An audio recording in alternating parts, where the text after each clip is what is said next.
ang pamagat po ang Kristo ng Pasko. Ang ating layunin ay ibalik po ang spotlight, ibalik ang focus sa kung saan ito nararapat. Maraming abala sa Pasko. Sa tapat kami ng Fisher Mall, kaya alam mo ang galawan dito pag Pasko na. Sobrang traffic, sobrang dami ng tao. At marami pong iba't ibang paraan ng pagdiriwang. Pero ang pinakamahalaga na paraan ng pagdiriwang ay maalala po natin na minsan sa kasaysayan may dumating ang tagapagligtas kasi mahal tayo ng Panginoon. So nawa ay pagpalain po tayo ng Panginoon. At isang awit pa po, tapos tayo po mag-aaral na po ng salita ng Panginoon. Again, welcome po sa lahat ng ating bisita. Salamat po sa inyong panahon at naway pagpalain kayo ng Diyos sa inyong pagdalo ngayong hapon. Brother Lance? Okay po, para po sa ating susunod na awit, song number 33 lang po, Angels We Have Heard on High. Awitin po natin ang lahat po ng stanza muli na ito nang may kagalakan po. Awitin po natin to para purihin po natin ang Panginoon. Diba?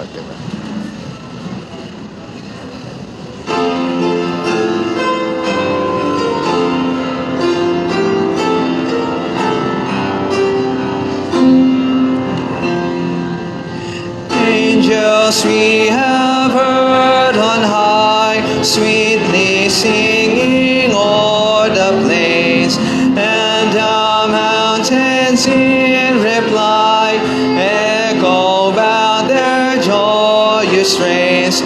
Gloria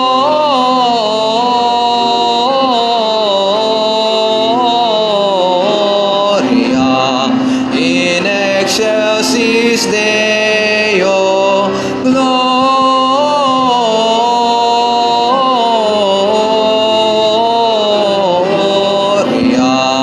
in excelsis Deo. Shepherds, why this jubilee? Why your joyous strains prolong? Say what may the tidings be, which inspire your heavenly song. Gloria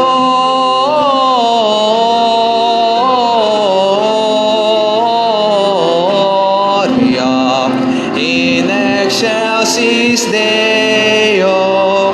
Gloria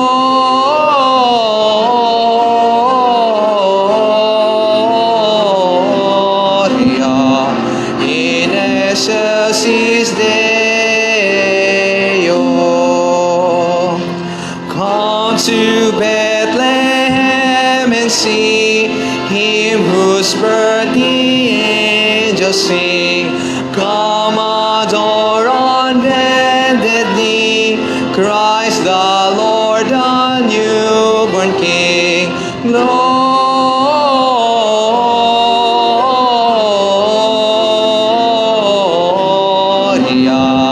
in excelsis Deo.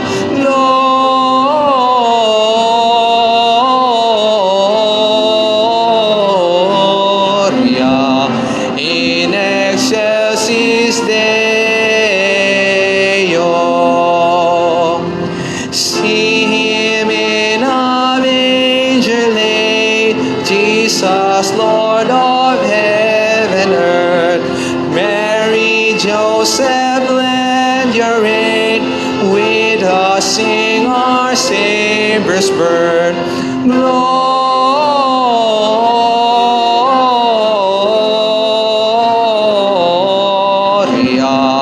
in excelsis Deo.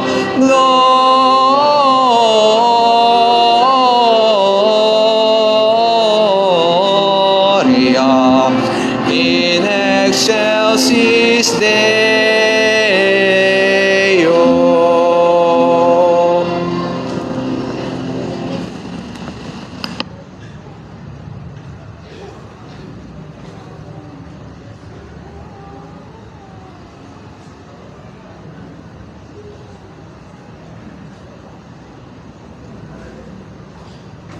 Alam niyo po ba ang ibig sabihin ng Gloria in excelsis Deo? papuri sa papuri sa Diyos, ang ibig sabihin niyan. Papuri sa kay taas-taasan. At yun po ay ibang lengguwahe, I think Latin, para gayahin yung sinabi ng mga angels nung pinanganak si Jesus Christ.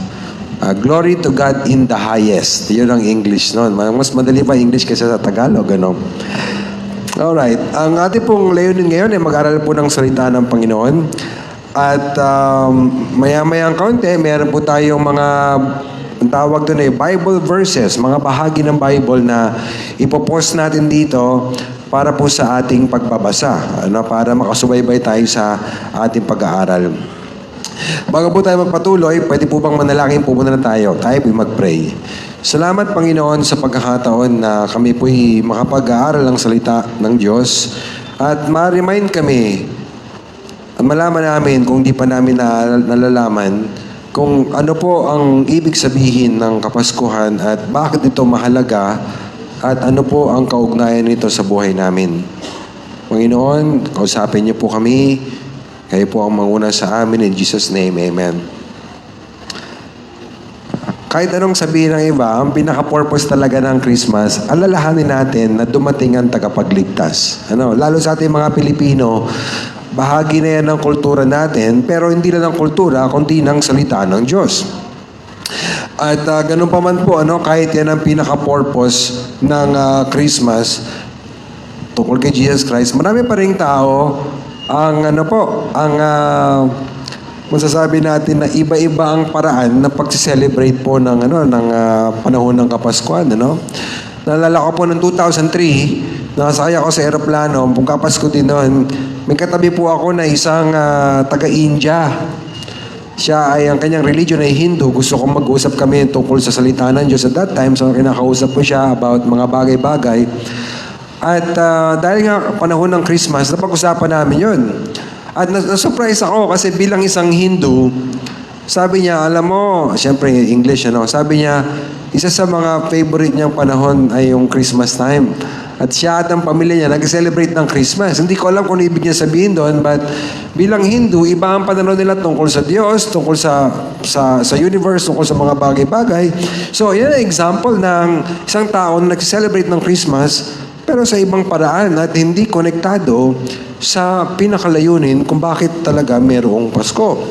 Now, hindi lang yung pong pag-celebrate ng Christmas na hindi eksakto sa dahilan kung ba't may Christmas, nakikita rin yan sa mga Kristiyano, o sa mga nagkasabing ang tawag dito, alam nila ang kahulugan ng Kapaskuhan. Kasi minsan po mga kasama ay hindi naiintindihan ng tao kung para saan ba talaga yung Pasko. Alam natin dumating si Jesus, pero bakit mahalaga yon?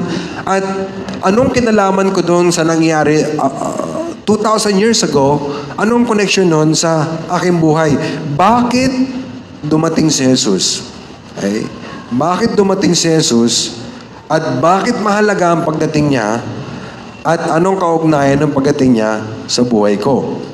Now, sa Bible, ang salita ng Diyos, marami pong lugar sa Bible na mababasa natin yung sagot dyan. Bakit dumating si Jesus? Sobrang linaw. Isa doon ay yung 1 Timothy 1:15. Tignan niyo po Unang Timoteo 1:15. Sabi dyan, tapat ang salita at nararapat tanggapin ng lubos na si Kristo Jesus ay pumarito sa sanlibutan. Bakit daw siya pumarito? Upang iligtas ang mga makasalanan. Napakalinaw, napaka-basic, napaka-simple ng sinasabi sa atin ng Bible na kaya dumating si Jesus Christ sa mundo, mga minamahal, mga kapatid, mga bisita na narito, kaya dumating ang Panginoon upang iligtas ang mga makasalanan. So, napakalinaw po niyan, sabi sa atin ng salita ng Panginoon. Kaya ang topic natin ngayong hapon ay si Kristo Jesus ay pumarito upang iligtas ang mga makasalanan. So, kung makatanong sa inyo, bakit may Pasko? Kasi dumating si Jesus. Pwede mo pandagdagan yun. Alam mo ba kung ba't siya dumating?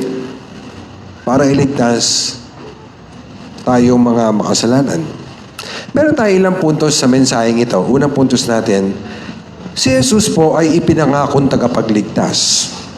Siya po ay ipinangakong tagapagligtas. Kung babalikan natin yung verse, yung talata kanina, sinabi doon, tapat ang salita at nararapat tanggapin ng lubos na si Kristo Jesus. Yung Jesus, alam natin ibig sabihin nun. Ang ibig sabihin Jesus ay ang Diyos ang nagliligtas. That's the meaning of the name. Sinabi ng angel kay Mary, at tatawagin mo ang pangalan ng baby na sisilang mo as a virgin, Jesus, sapagkat ililigtas siya ang kanyang bayan mula sa kanilang mga kasalanan. So yun ang ibig sabihin ng pangalan ni Jesus, konektado sa kanyang misyon. Pero alam niyo po ba yung salitang Kristo? Anong ibig sabihin niyang Kristo? Alam niyo po yung salitang Kristo, hindi po yung pangalan. Yan po ay title. Halimbawa, yung ating Mayora, si Mayora Jeannie Sandoval, ang pangalan niya po ay Jeannie. Pero ang title niya, Mayor. Yung pong Kristo, yan po ay titulo na ang ibig sabihin niyan, siya po ay yung ipinangakong tagapagligtas. Siya yung itinalaga ng Diyos Ama para magligtas sa atin. So sa pangalan pa lang, isipin mo, Jesus Kristo, ang Diyos na nagliligtas, ito yung pinili upang magligtas sa atin. So, alam niyo po mga kapatid, kapag babasahin niyo yung Bible, hindi po yan parang YouTube kung anong halo-halo na dyan, may cooking show, may paano gawin to, merong drama, may sports. Hindi, ang Bible may kwento yan. Kung paano kayo nanonood ng pelikula, may kwento yung Bible, merong plot. At sa kwento sa Bible, makikita natin na nagkasala ang tao. Pero bago yun, naglikha ang Diyos ng perfect world. Walang kasalanan, walang problema, walang kamatayan, walang pagluha, walang pain. Kaya lang, nagkasala ang tao. Si Eva at Adan, sinuway ang Panginoon.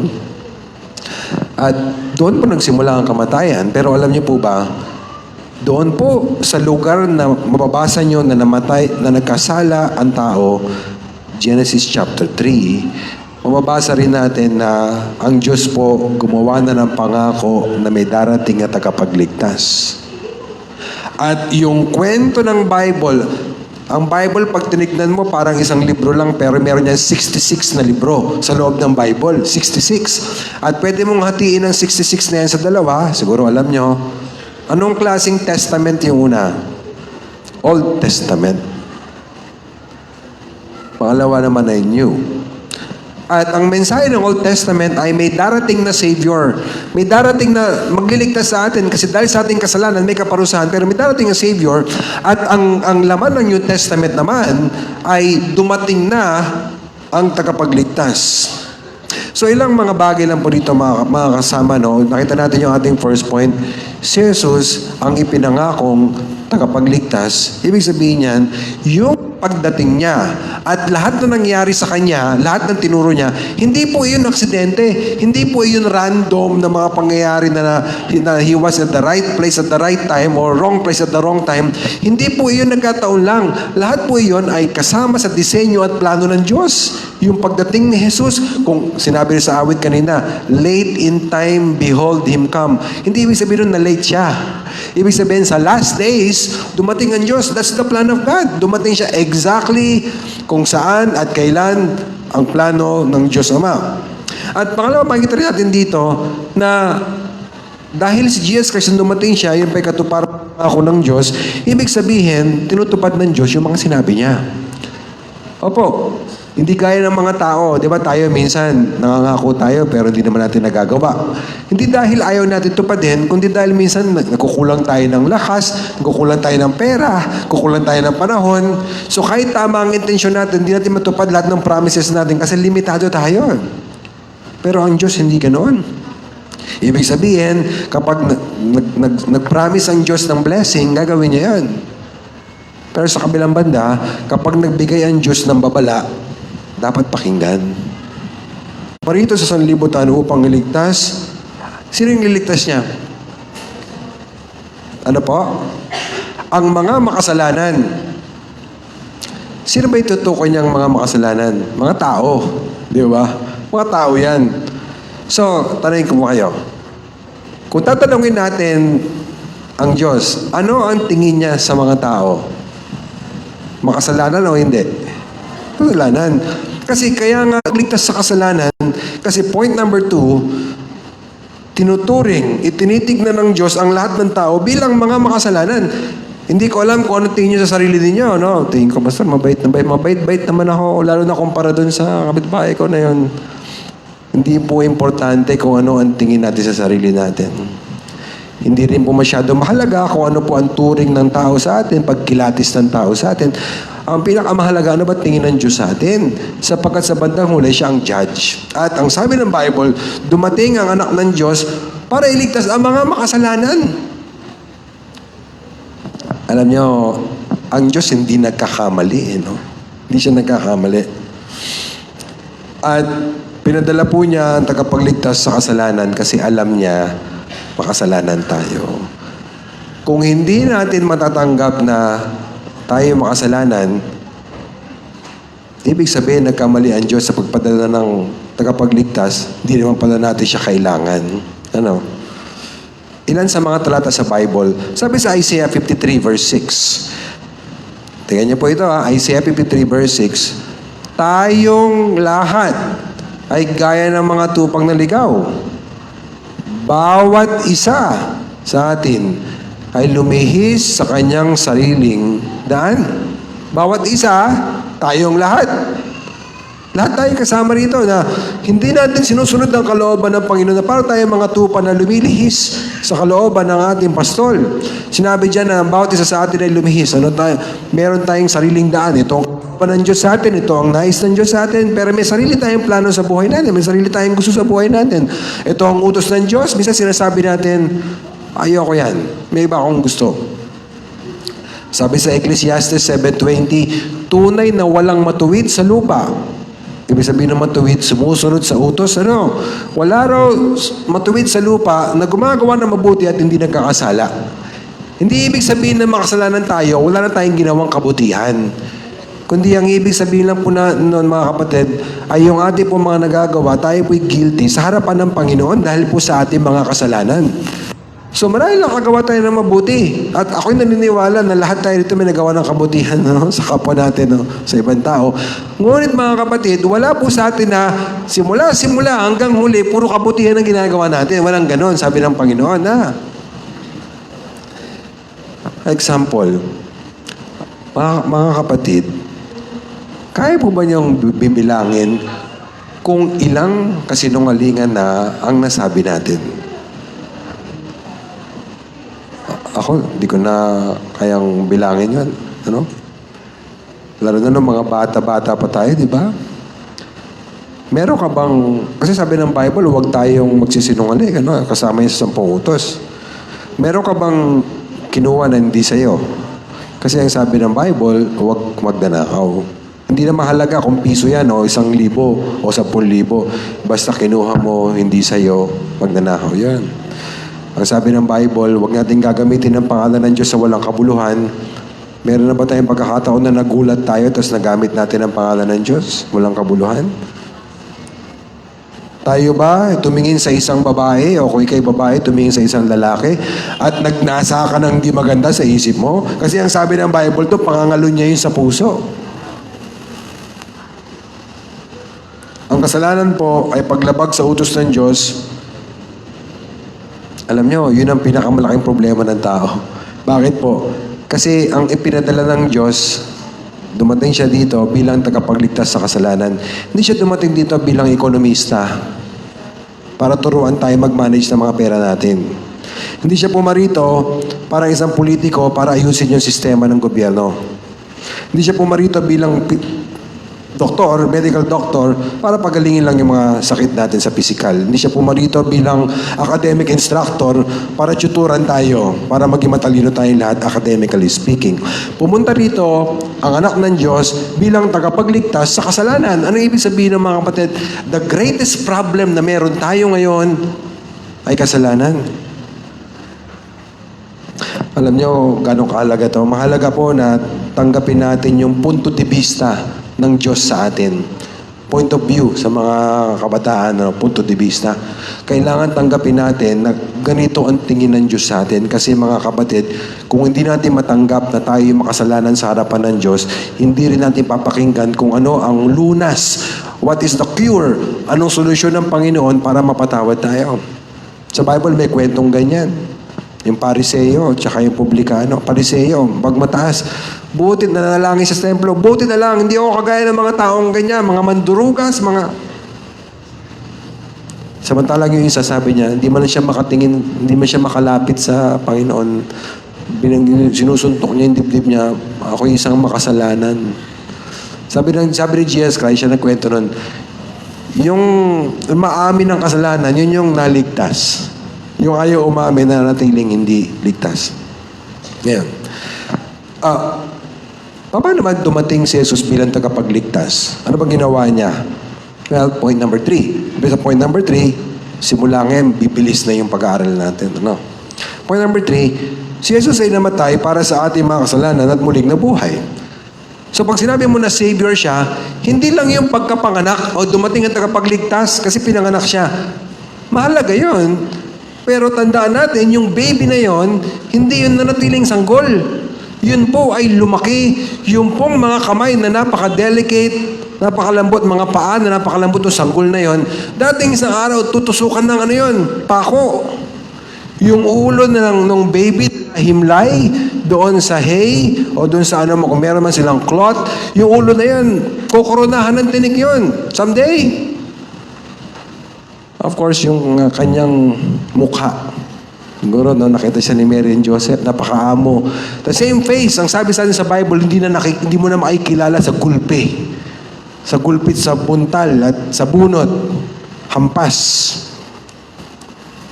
Yung katawan niya na nakahiga sa tela, bilang baby, hagupit ang pumalit doon.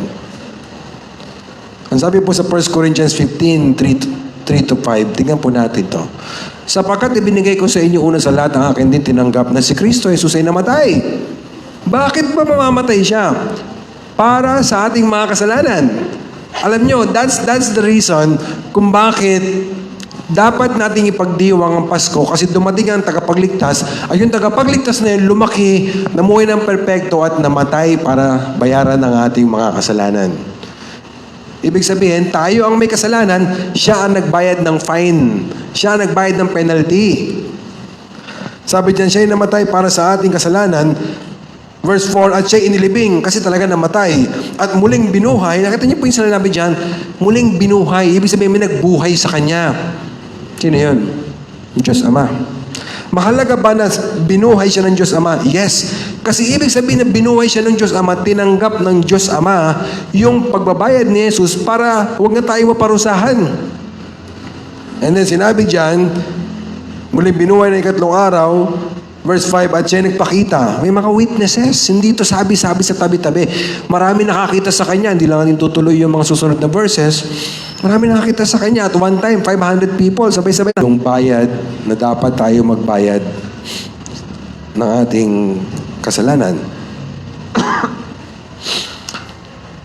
Sabi po sa Mark 10:45, sapagkat maging ang anak ng tao ay hindi si Jesus Christ yun, ano?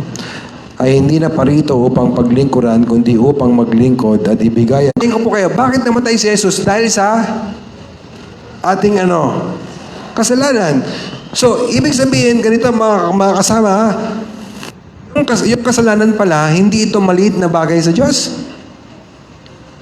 It is not something na pwede nating gawing biro-biro. Point number 4, the penalty for sin is severe.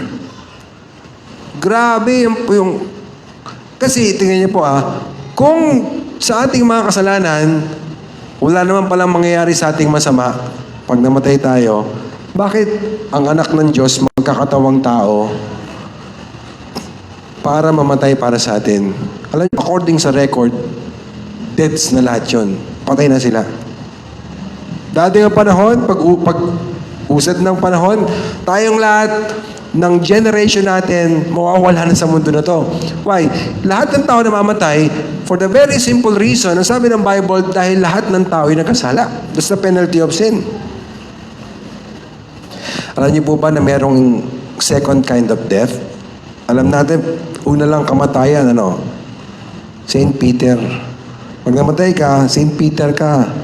Cremate ka o libing. Diba? O sa Malabon, Floresco. Diba? Pero may second kind of death pa na mas nakakatakot. Pakinggan po natin, Revelation 21:8, sabi diyan, ngunit sa mga duwag, katalogo ng kasalanan, ngunit sa mga duwag, sa mga hindi mananampalataya, salita ng Diyos, meron pong lugar na kung saan ay nagliliyab, lawa na nagliliyab sa puwet at asupre. Ito po ang sinasabi ng Bible na impyerno. Hindi ko alam kung naniniwala po kayo sa impyerno, pero masasabi ko lang sa inyo, si Kristo po, mas maraming tinuro tungkol sa impyerno kaysa tungkol sa langit. Ano? Sige, tuloy lang po yung mga bisita natin. Papuin na natin sila para makapagtuloy-tuloy na tayo dito. Ayan, salamat po. Mayroon pa tayong mga bisita. So, ibig sabihin, seryoso po ang kasalanan kasi seryoso ang penalty. Impyerno. Masabihin niyo, hindi ako naniniwala sa impyerno, pastor eh. Ito, sabihin ko sa inyo, kung walang impyerno, bakit papanaog ang anak ng Diyos para mamatay para sa atin? Nagsayang lang siya ng effort kung pag namatay tayo, tapos na pala tayo, we cease to exist, tapos na, para tayong bulan na puputok, tapos na, wala na. Eh kung ganun pala, bakit kailangan pa mamatay ni Kristo para sa atin? Hindi, mga kapatid, ito po ang punto natin. Kaya po siya pumunta rito para iligtas tayo, kasi kung hindi, mapapahamak po talaga tayo. Kung babaliwalain mo ang kasalanan, hindi mo makikita ang pangangailangan mo kay Kristo at para maligtas. 1 Timothy 1:15, sabi diyan, tapat ang salita at nararapat tanggapin ng lubos na si Kristo Jesus ay pumarito sa sanlibutan upang iligtas ang mga makasalanan. Meron pa bang iba na darating para iligtas tayo? Meron pa bang ibang pinadala ang Diyos para tayo iligtas? Wala na po eh. So, sinabi diyan, si Kristo Jesus ay pumarito sa sanlibutan upang iligtas ang mga makasalanan. Kung meron pang ibang tagapagligtas maliban sa Kanya, ibig sabihin, kulang yung ginawa Niya. Alam niyo pong puntos dito? Point number 5, Jesus is our only hope. Si Jesus ang ating nag-iisang pag-asa. Sa mundo natin ngayon, sa mundo tayo na tinatawag na pluralism, lahat pwede. Ano, lahat pwede, lahat na paniniwala, huwag mo sabihin mali yan, huwag mo sabihin invalid yan. Lahat tanggapin natin. Hindi mo pwede po yung mga kapatid kasi sabi ni Kristo, ako ang daan. Hindi niya sinabi ako ang isa sa maraming daan. I am the way, the truth, and the life. Wala makakapunta sa Ama maliban sa akin. At siya po'y pumarito upang magligtas. Wala nang ibang darating ang tagapagligtas. Wala nang ibang sinugo ang Ama. Wala nang ibang ipinangako. Ibig sabihin, mga minamahal, kaya siya pumarito, yung kaya nating gawin will never be enough. Yung ating pagsusumikap, mabuting gawa, pagsisimba, pag ng sakramento, pag-aabuloy sa simbahan, pagiging mabuting tao, lahat ng iyan, kapos yan eh. Kasi kung iyan ay sapat na, bakit pa magpapakahirap si Jesus mamamatay para sa atin? Wala nang ibang tagapagligtas, wala nang ibang paraan. At lahat po na nagsasabi na may kaligtasan maliban kay Jesus, hindi po yan galing sa Diyos at hindi makapagliligtas sapagkat si Kristo pumalit siya at muling nabuhay. Ibig sabihin nun, lahat tayo automatic ligtas na. No, merong requirement ang Panginoon para mapakinabangan natin yung kaligtasan na yun. And eto na yung sagot sa tanong na anong kinalaman ko sa pagdating ni Jesus. Point number 6. Sabihin ko na sa inyo, hanggang 8 to para hindi na kayo masyadong ma-stress. Hanggang 8. Ang kinakailangan tugon ay pagsisisi at pananampalataya. Pastor, kapakabait ako. Hindi na nga pwede yun, kaya nga siya pumunta rito kasi we can never be good enough to be saved. Sabi po sa Luke 13 verse 3, subalit malibang kayo magsisi, mapapahamak din kayo lahat tulad nila. Ang ibig sabihin ng pagsisisi, na-realize mo na mali yung ginawa mo. At gusto mong talikuran. Sa Acts 16:30-31, may tanong dito, may sagot din. Mga Ginoo, ano ang kinakailangan kong gawin upang maligtas? That is the most important question, mga kapatid. Ano ang mga kasama at minamahal? Ano ang kailangan kong gawin para maligtas? Ano pong sagot ng Bible dyan? At kanilang sinabi,